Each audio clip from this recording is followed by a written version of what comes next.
به نام خدایی که جان آفرید، سخن گفتن اندر زبان آفرید. اما بعد، السلام علیکم و رحمت الله و برکاته. پدران و مادران قدر و برادران و خواهران اهل اسلام من، بنده امروز با خوش یک برادر یک قصه عجایبی از یک زنی که در حق شوهرش خیانت کرده است به سمع شما میرسانم. در اصل بنده وعده داده بودم که من بعد در وصی حضرت عمر رضی الله عنه قصه ها از حیات اون صحابه به سمع شما میرسانم، لیکن این قصه که برادر به من رای کرد در حقیقت برای همه ما و شما یک درس عبرت خواهد بود. و البته اگر در وقتی گفتن این قصه اگر به خطاگی راه دهم یا سخنی خطایی گویم، الله تبارک و تعالی مرا مغفرت کند و از همه شمایان معذرت میخواهم. یک مرد و یک زن با یکدیگر وعده میدهند که ما هیچگاه در حق یکدیگر بی‌وفایی نمیکنیم. مرد به زنش میگوید که اگر تو از عالم گذری پس من هیچگاه زن نمیگیرم، و زن هم به شوهرش میگوید که اگر تو نیز از دنیا گذری پس من هیچ وقت شوهر نمی کنم. با امر تقدیر زن پیش از مرد وفات می کند.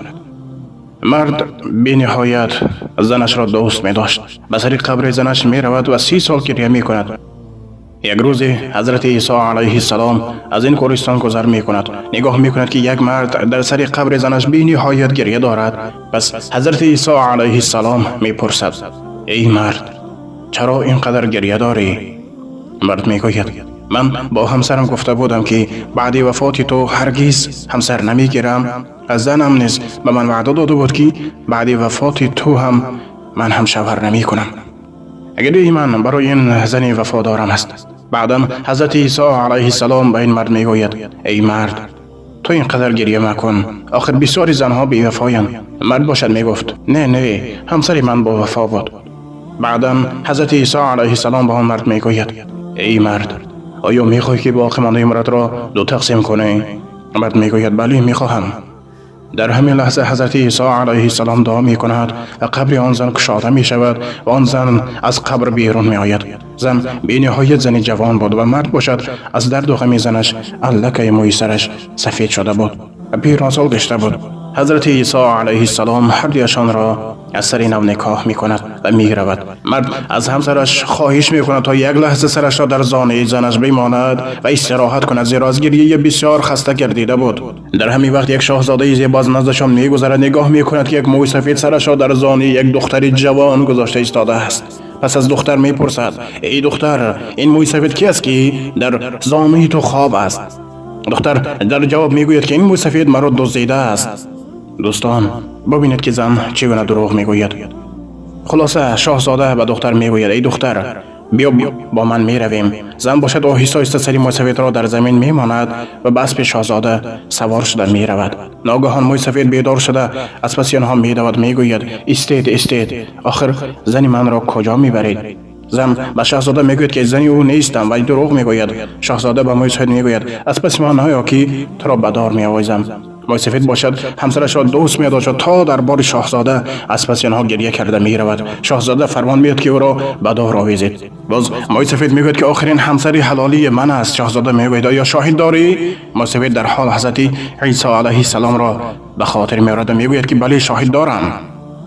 بعدا شاهزاده موی سفید را آزاد می‌کند تا رفته شاهدش را بیارد. موی سفید گریه کنان به یک دشت می‌رود و فکر می‌کند که حضرت عیسی علیه السلام را از کجا پیدا کنم تا برایم شاهدی دهد. موی سفید حضرت عیسی علیه السلام را در خوابش می‌بیند که حضرت عیسی علیه السلام به موی سفید میگوید: ای موی سفید، من چندین مراتب تو گفتم که زن بی وفا است، ولی تو سخنی مرا باور نکردی. استید به یک خلاصه بیایید. اکثریت زنهایی که هستند به شوهرانشان میگویند که من برای تو میمرم، من بی تو نمیتوانم و یا تو را از جانم زیاد دوست میدارم، ولی دیری نگذشته میبینیم که با تلفن با دیگر مرد راست گرفته است. مگر همین خیانت و فریبکاری نیست؟ یا اینکه مرد از روسیه به همسرش زنگ میزند که همسرش بند است. پس از زنش میپرسد که همسر کجا اینقدر گپ میزنی؟ زن باشد فریب کرده میگوید: با بچه تقایم و یا با خواهرم گپ زدم. و عموما برادران و خواهران، اون مردها و اون زنهایی که در عقد نکاحی یکدیگر هستند. البته در این روز و زمانه خیانت فقط از جانب زنها نیست. امروزها هستند اون مردهایی که در این شهرهای مسافرت آمده و بسیار زنهایی که با مجبوریت زندگی به سفر آمدند و کار میکنند، آنها را با هزار فریب و نیرنگ نکاح کرده میگیرند و 2 روز نفس خود را قانع کرده با همین نه سراغشان میمانند نه نام نشان میروند، یا اینکه در وطن صاحبی 2-3 فرزند هستند، لیکن در اینجا آمده کمی صاحب پول و مال گشته زن و فرزندان حلالی خود را فراموش میکنند. یک روزی یک خواهر به من زنگ زده گفت اکا جان، ما با شوهرم یکدیگر را دوست می داشتیم، یعنی با محبت عقد نکاح کردیم و صاحب 3 نفر فرزند بودیم. شوهر به روسیه آمد و تماما ما را فراموش کرد. 6 ماه نه خط نه خبر. بعدم مجبور شدم با واسه دوستان سراغ شوهرم را پیدا کرده به نزد او بیایم تا که به یاد برسانم که او فرزند دارد، او عائله دارد.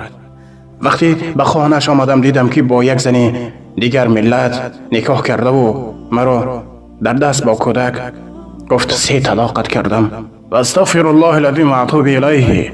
بعد از اون که 3 طلاق گفت، اینا 5 سال می شود که ما همدیگر جداییم و 5 سال می شود که اون فرزند نمی بیند، یعنی فرزنددار شده نمی تواند.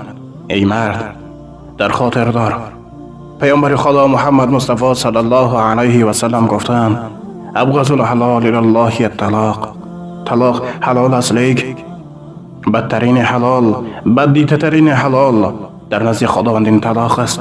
طلاق در سختترین حالت، در اون حالتی که یک معمای سختی بشد آمد و زن و شوهر یکدیگر را فهمیده نتوانستین، این بعد جایز است که طلاق گویی. لیکن به نفس دنیایی افتاده و به اون زنهای دیگر ملت به حسن آنها غلام گشته، زن و فرزندان خود را فراموش مکن.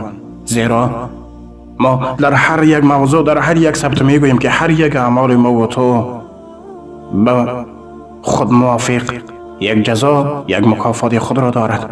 پس به حرمت خداوند ای برادران، ای مردها و ای زنهایی که در عقد نکاح یکدیگر هستین، به یکدیگر خیانت نکنین، امانت یکدیگر را خیانت نکنین.